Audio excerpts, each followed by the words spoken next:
Operation, और इसकी भी कहानी लिख दी, कंगना मंडी के अंगना की कहानी लिख दी, स्क्रिप्ट तैयार हो गया, हर जगह लोकेशन तय की, आज पांगी में ये ड्रेस पहन के जाना है। लेकिन जितनी अच्छी हीरोइन हो, अगर अच्छी फिल्म बनानी हो तो अच्छे डायरेक्टर की जरूरत होती है कि नहीं है? तो मैं ये कहना चाहता हूं कि फ्लॉप डायरेक्टर जो फिल्म बना रहा है वो फ्लॉप होगी कि नहीं होगी?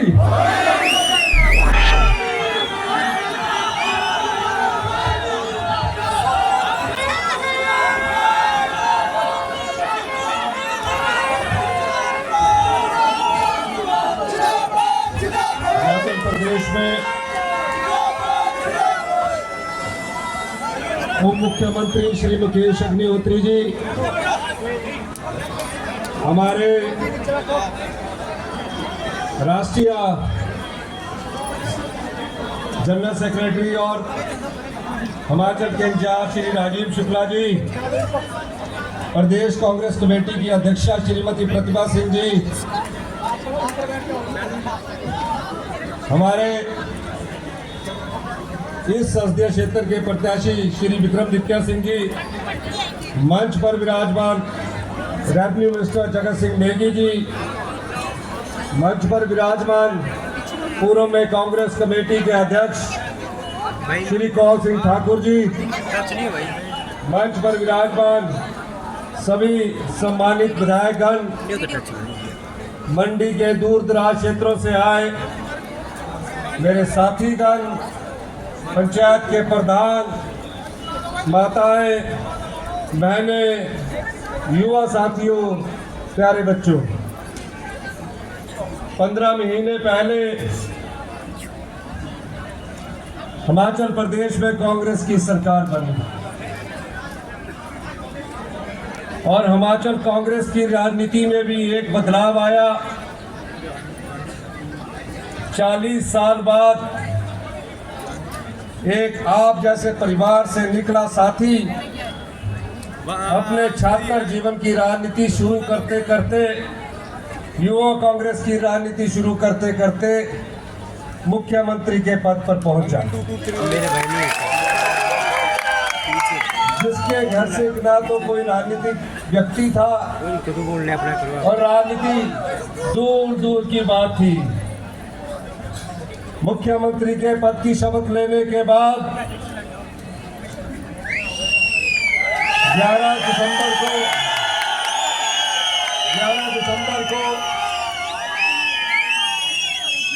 दिसंबर को जब मैं रिज पर शपथ ले रहा था तो मेरे मन में शपथ ग्रहण करने के बाद एक ही पीड़ा थी कि हमने आम आदमी की सरकार बननी है, गांव के लोगों की सरकार बनाना है।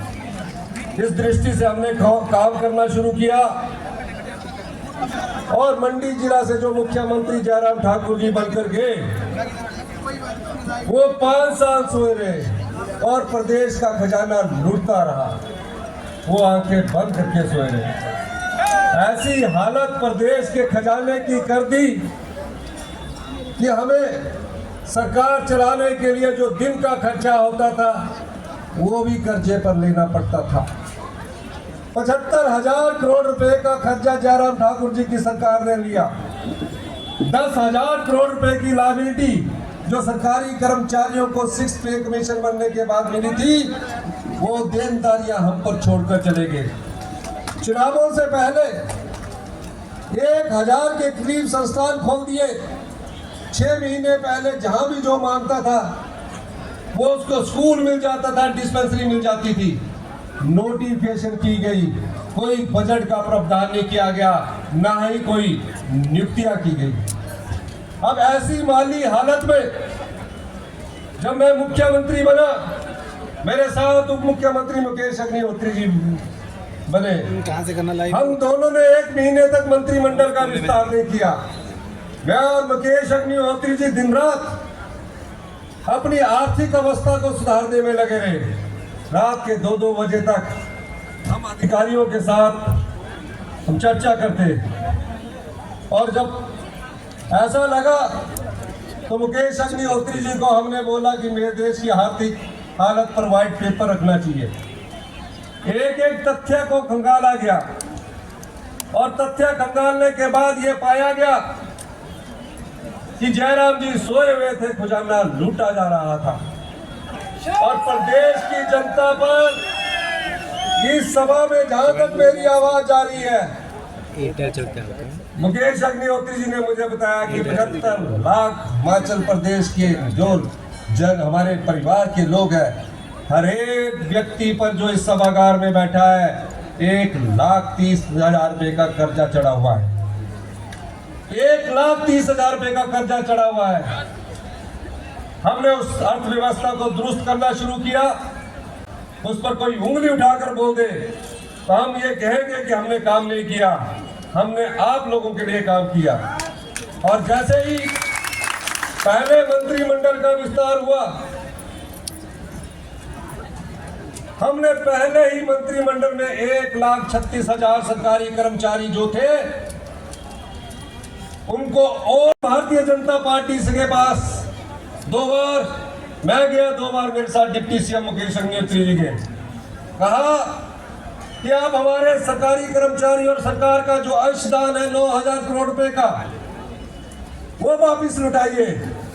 भारतीय जनता पार्टी के नेता कहते रहे हम तो ओल्ड पेंशन स्कीम नहीं दे सके।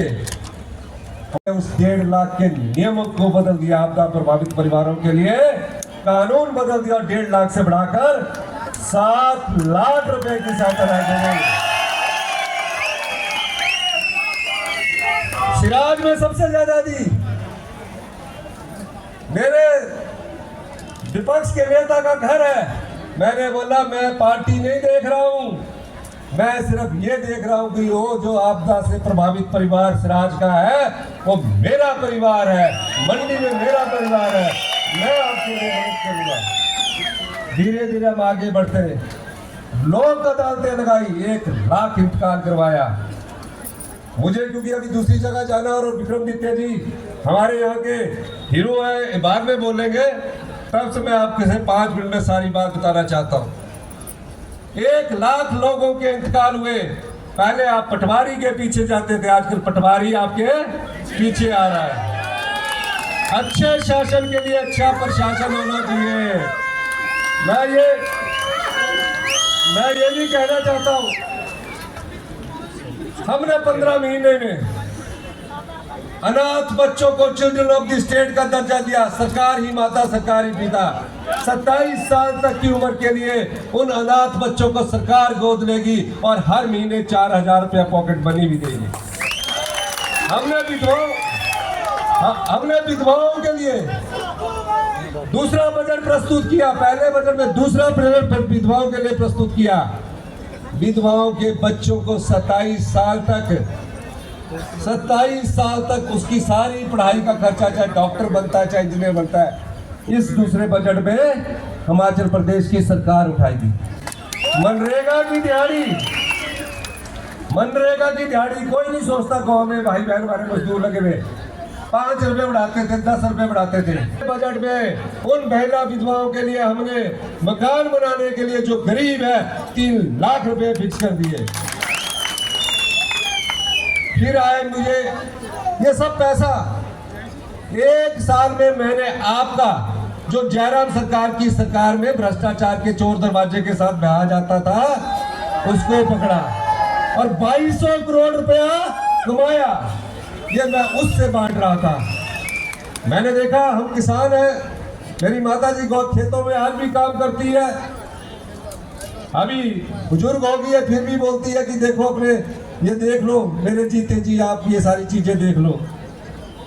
मैंने बोला किसान की आर्थिकी कैसे मजबूत होगी। 90% हिमाचल के लोग गांव में रहते हैं। मैंने पाया कि किसान के पास एक पशु होता है, गाय होती है, भैंस होती है। वो बेचारी इतनी मेहनत करती है, हमारी बहन हमारी माता, पर कोई दूध का रेट नहीं मिलता। 32 रुपए किलो सरकार खरीदती थी। मैंने कहा कि 32 रुपए किलो सरकार ने खरीदी थी, उसको बढ़ाकर एक ही झटके में 45 रुपए कर दिया। फिर गाय भैंस में जो गोबर होता है अब गोबर से खेती करने के लिए क्या करोगी? गोबर को तो फेंक दीजिए। मैंने कहा गोबर से जो कणक पैदा करेगा, जो मक्की पैदा करेगा, उससे सरकार 40 रुपए किलो गेहूं खरीदेगी और 30 रुपए किलो मक्की खरीदेगी। ये दूसरे बजट की योजना है जो अभी आई आपके। फिर मैंने अधिकारियों से फिर बैठक की कि आप कितने पैसे बचे हैं। कहते जी अभी 1000 करोड़ रुपया बचा है। प्रस्ताव बजट रख दिया गया। 28 फरवरी को बजट पास होना था, 27 को राज्यसभा के चुनाव हो गए। राज्यसभा के चुनाव में भारतीय जनता पार्टी ने कांग्रेस के 6 विधायकों को खरीद लिया। 26 तारीख को हमारे राष्ट्रीय महासचिव शुक्ला जी बैठे, इंचार्ज आए, हमारे साथ बैठ के डिनर कर रहे हैं, सब खाना खा रहे हैं। अंदाजा ही नहीं लगा सकते थे। कुछ का तो मुझे अंदाजा था, कुछ को जब रात को उन्होंने पैसे पकड़े तो मैं समझ गया। अगले दिन 27 तारीख को उन्होंने भारतीय जनता पार्टी के पक्ष में वोट डाला। वोट डाला, कोई बात नहीं, स्क्रीन के आम लोगों के लिए हम बजट रखा हुआ था। 28 तारीख को वो पास होना था। वोट डालने के बाद ऐसे तितर बितर हुए कि परमाणु से बाहर पहुंचकर उन्होंने सांस ली और हॉलीडे इनमें पहुंचे। उनके दोस्त हमें बता रहे थे कि इसलिए गए कि आधी किस्त पंचकुला में मिलनी है। कहाँ मिलनी है? अरे भी किस्त मिलनी है। चलो, मैं रात को वहां रुके किस्त का इंतजाम कर लिया होगा। अगले दिन सवेरे कहाँ गए हो? विधानसभा के परिसर में आ गए, अटेंडेंस लगाई। अटेंडेंस लगाने के बाद हमने सोचा कि यह बजट में हमारा समर्थन करेंगे। वो बजट जो आम लोगों के लिए, गरीब किसान के लिए, महिलाओं के सम्मान के लिए था। उन्होंने क्या किया? हाजिरी लगाई और हेलीकॉप्टर से फुर हो गए। अनाडेल से एक हेलीकॉप्टर गया, दूसरा हेलीकॉप्टर गया। मैंने पार्लियामेंट मिनिस्टर को पूछा, हर्षवर्धन चौहान जी को, उनको बिठा तो देना था, वोट तो डाल देते, डिस्क्वालिफिकेशन से बच जाएंगे। लेकिन नहीं, पैसों का लालच ऐसे कि दोबारा फिर पंचकुला पहुंचे। अब सरकार का बजट पास होना था। ये 15 महीने के अंदर घटना घटी है, ये भी बताना जरूरी है। बजट पास होना था, बजट पास हुआ। टीवी में खबर चल रही थी कि मुख्यमंत्री जी ने इस्तीफा दे दिया। मैं क्यों इस्तीफा दूंगा भाई? हम तो आम लोगों के लिए, आम जनता के लिए काम कर रहे हैं। हम कांग्रेस पार्टी में 40 साल दरिया उठाकर मुख्यमंत्री की कुर्सी पर पहुंचे हैं, खेत में हल बाकर मुख्यमंत्री की कुर्सी में पहुंचे हैं। हम संघर्षशील लोग हैं, हम क्यों इस्तीफा देंगे? और मैं पत्रकार वार्ता में आया और कहा, मैं एक योद्धा हूं और युद्ध लड़ना भी जानता हूं और युद्ध जीतना भी जानता हूं।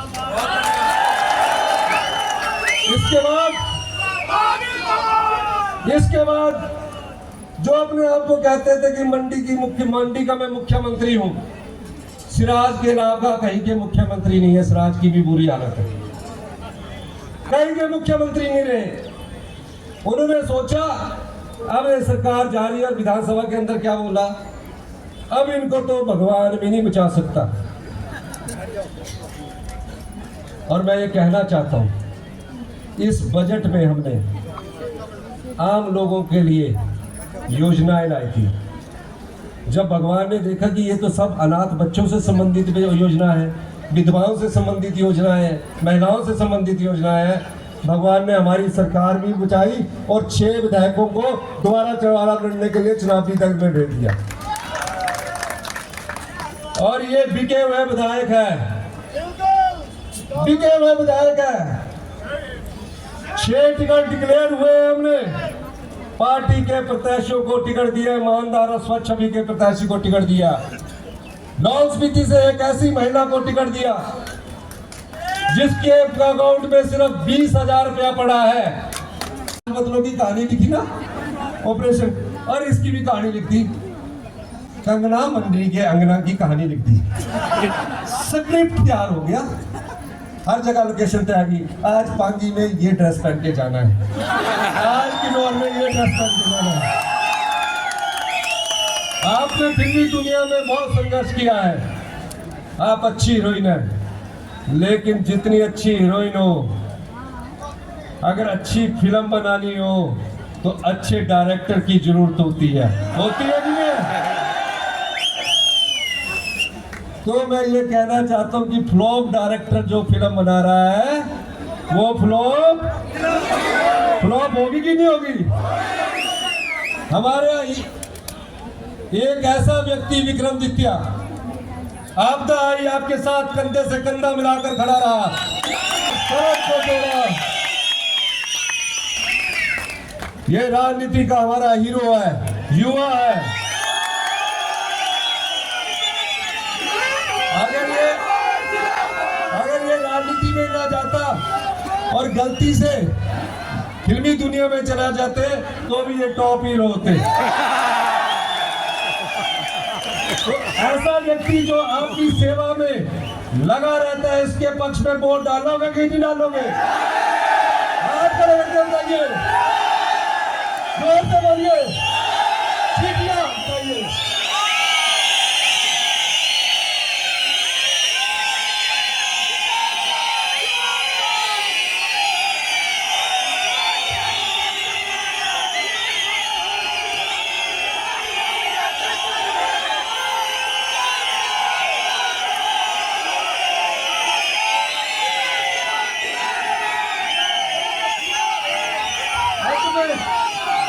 अंत में मैं एक बात कहना चाहूंगा, क्योंकि वो कांगड़ा में भी आज हमारा नामांकन है।